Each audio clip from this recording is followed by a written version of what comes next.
living, long and under the radar real estate play with a sometimes unattractive reputation. But it is on the edge of a boom, a baby boom to be exact.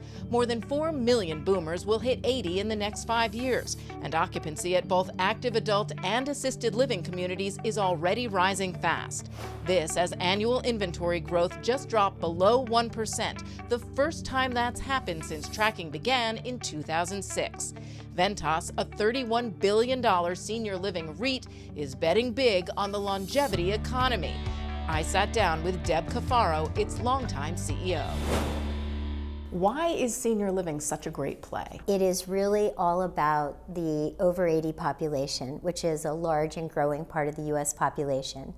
And we're in this multi-year growth opportunity in this segment because we're serving this large and growing aging population in senior housing. And just how big is it? Well, it's expected to grow 28% in the next 5 years, which is compared to the U.S. population, which is about 1%, and that's 4 million people. And it is an area that's need-based. The demand tailwinds are incredibly strong and durable. We're buying billions of dollars a year in senior living, and we're seeing returns in the 7s going in with low to mid-teens unlevered IRRs. So there's significant growth in the assets, and we're buying below replacement costs. I've never seen that combination of investment characteristics in my long career in real estate. And so we're fully taking advantage of all of that. So in every aspect of real estate, we're always talking about supply and demand, whether it's in the office space, which we know is imploding, or whether it's apartments, et cetera. What is the supply-demand scenario going on in senior living that makes it so attractive? Well, when we talk about this growth opportunity, it's well underway. We talked about the growing demand of the over 80 population and the fact that it's needs-based. So we have these strong, durable, decade-long tailwinds, and we're in the 4th year of growth, and the growth continues and accelerates actually as far as the eye can see as the baby boomers start to turn 80 in 2026. On the supply side, it is at historic lows. In the 2nd quarter of this year, there were only 2,000 units started in senior living. They knew this was coming. It's not as if we didn't know that the baby boomers were going to get older, right? The demand supply is tipped very strongly in the favor of owners of this asset class, and we're one of the largest owners in the world. The reason supply continues to be constrained is a multitude of factors, but really the costs of construction are extremely high. And the costs of construction labor, the scarcity of construction labor, the cost of materials, and rents right now, what residents pay to live in our communities really isn't high enough to justify a development return in real estate lingo. And so banks are requiring large equity down payments in order to build and fund development loans. So that makes it an incredible opportunity, It does. obviously, if It you does. can get that equity to do it. Now, there's two sides of it. We keep hearing that rents for senior living are so high, that it's so expensive. And you're saying they need to actually be higher to make this all pencil? Justify a development return, yes, definitely. When you look at the cost of senior living, there are different segments: independent living, assisted living, and memory care, and each has a different care component and requires more services at higher levels. And that's $4,000 a month, $6,000 a month, and $8,000 a month nationally. And that is very affordable for anyone who's ever had a parent go into senior living. That is something, it's a replacement expense. So This this doesn't is sound very affordable. I mean, but- when I think about like an apartment rent or something like that, it sounds a lot more, but it's that you're getting more for it. Well, think about it. If you live in a home alone, this isn't like buying a handbag. It's not an incremental expense. If you live in a home, the costs are approximately what you would pay in senior living when you think about taxes, insurance, food, upkeep, all the things that you have to do in a home. So that's all in one package then. And you're getting a level of care as well, which is increasingly expensive now. Yes, and meals. and you don't pay taxes or insurance. So think about this. In our markets, in our communities, a resident can generally afford to live in our communities 6 times over how long they actually live. And that's a combination of wealth and income. So baby boomers who are now turning 80, they control $78 trillion, I'm sure you know this, of wealth, which is half the assets in the US. The average net worth of a over 75 household is $1.6 million, plus there's Social Security, plus there's sometimes pensions, dividends, and other income. So back to the cost of development then. Yes. If the rents are supposedly affordable for this baby Yes. boomer generation, which has a lot more wealth, is probably selling a home right now in the Yes. $2 to $3 million range that maybe they have no mortgage on. But you need for interest rates to come down, I assume, to lower your costs of capital. Now, there's obviously a lot of talk right now about whether that's really and truly going to happen. If interest rates come down, first of all, how much do you need them to come down? And if they do come to where you say you need them, is this kind of a historical turning point for this asset class?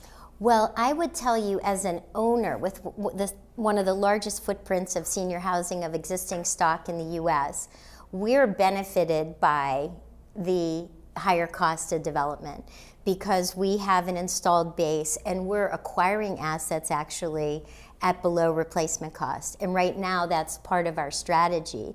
I would say interest is a small component of development. The much bigger issues in terms of keeping costs high for development are going to be steel tariffs, land costs, and the scarcity and cost of construction labor, which is also affected by public policy. And so as an existing owner, we feel really good about our base of 850 senior living communities where occupancies are increasing, and we also feel good about the multi-billions of dollars we're investing every year in existing assets. And so for us, the supply-demand favorability and the low supply is actually a positive investment characteristic of Ventas. For your business, because Yes. you're not actually developing. Yes. You're buying existing. Yes. And you're and owning and holding Exactly. existing. Exactly. So are you saying you don't want to see any new development? Well, over time, I would expect, given the supply-demand favorability, that all of our senior living units are going to be occupied. And there could be a scarcity factor because there's a step function in the over 80 population growth. It was about 150,000 a year. Now it's in the 500,000 plus a year, and it's jumping up to almost 900,000 a year. It takes 3 years to build a new building. So at some point, with industry occupancies now at 88%, we expect them to approach 100%, and we will need new development over the next decade just to satisfy the need. And we would expect to be part of that, but that's a ways off, at least 3 years off. And I see the window of growth to be a decade. So interesting, it's really more about the scarcity in the market right now that benefits this space and investment in this space, and that's the play. And if we do get more development, then prices will come down a little bit on the rental side because you'll have more volume to offer, et cetera. Well, I'm not sure, because even if we got the highest level of new development in senior housing that we've ever had, the acceleration of population growth more than offsets that. And so it's win-win. It's a win-win, exactly.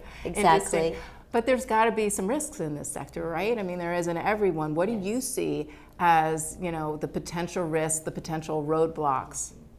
Well, I've been around for a long time. I've been the CEO of Ventas since 1999, so 26 years. I've seen it all.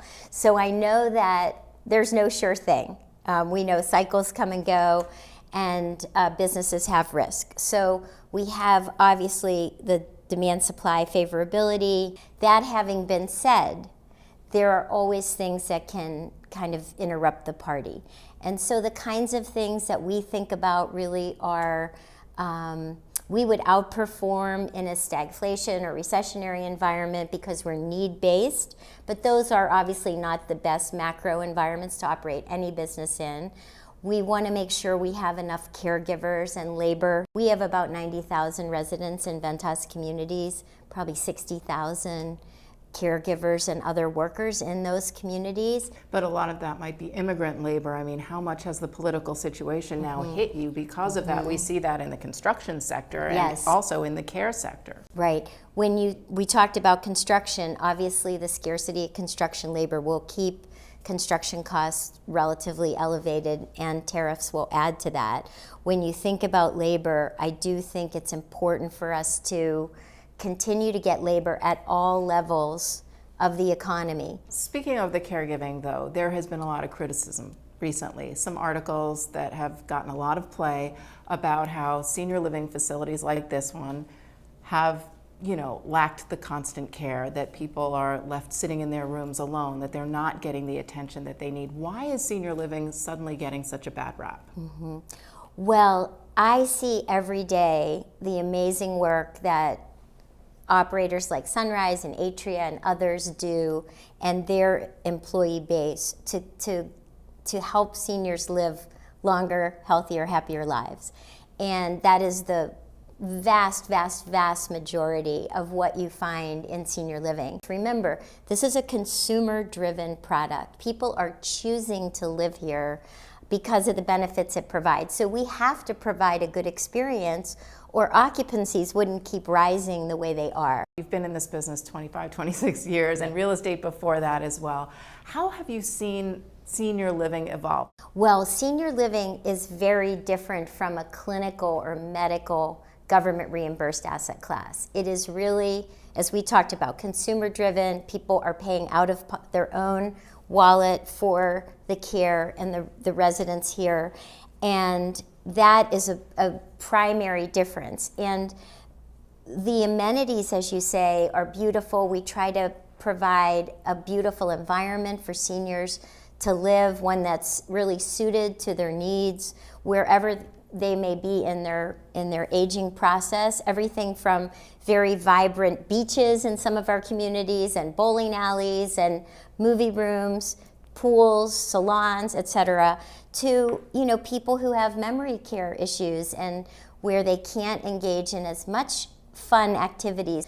We spend several $100 million a year investing in our communities to make sure that they're attractive, that people want to live here. So I don't want to sound in any way sexist, but we are two women sitting here, and it seems to kind of track that you have a woman who is at the head of a senior living company, because we think about women as caregivers, and it just, again, it feels right. But you are a real estate professional. Yes, I am. Yeah, and I have been doing this a long time, covering real estate, and I could probably count on one hand how many female CEOs that I've interviewed of real estate companies, large, huge, billion-dollar real estate companies. First of all, just tell me why you think it helps you in this particular sector of real estate, and how has being a woman in this business made it harder for you?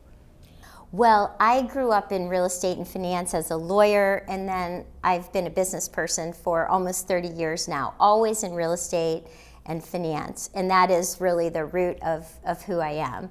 And for me, I really start with really delivering performance for investors. So I want to go back to that. That has been my calling card from the beginning. It has been gender neutral.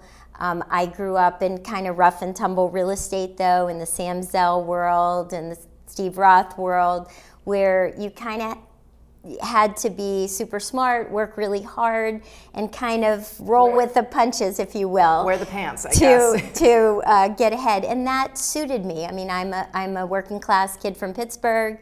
I was able to kind of navigate that world successfully, and that has served me well. And I've had a lot of people along the way take an interest in me, men and women, and further my career. And I've always tried to invest in others and in the company to kind of justify the support that they've given me. And so I start with returns. I mean, Ventas has wildly outperformed, the S&P 500 during my tenure. That is something that cuts across any kind of asset classes. And it's been something that's enabled me to succeed as a CEO and be respected as a woman in a rough and tumble business of real estate. And it's not just Ventas, though. It's other companies in senior living have been doing well under the radar. That, you know, again, we go back to data centers are so sexy. Yes. Everybody wants to invest in every other, whether it's office conversions to residential, whether it's even industrial because of Amazon and the e-commerce revolution. But I have to just go back finally to why is senior living so under the radar, and yet you see it as such a great play? Well, the great thing about real estate, something I have always totally loved about it, is it houses economic activity and demand. And so the great investment opportunities always go back to where is the demand. When I started years ago, think about 2000, in the real estate investment trust business, office was over 20% of the overall REIT pie, and healthcare was like 2%. Now when you look at the pie, office is 5%, and CNBC covers it like it's 95%, but it's 5%. And what is it now? It's healthcare, senior living, it's data centers, it's cell towers. Why? Because that's where the demand is. That's where the economy's going. And so as an investor, I always tell people, whether it's real estate or anywhere else, where is the demand? So the reason that senior living is such a great investment opportunity is that the demand is in this longevity economy. It is a secular megatrend that's going to continue as the baby boomers start to turn 80 in 2026, and there's limited supply, and we've built a company to meet the moment and capitalize on those trends, and at the same time serve seniors and their families.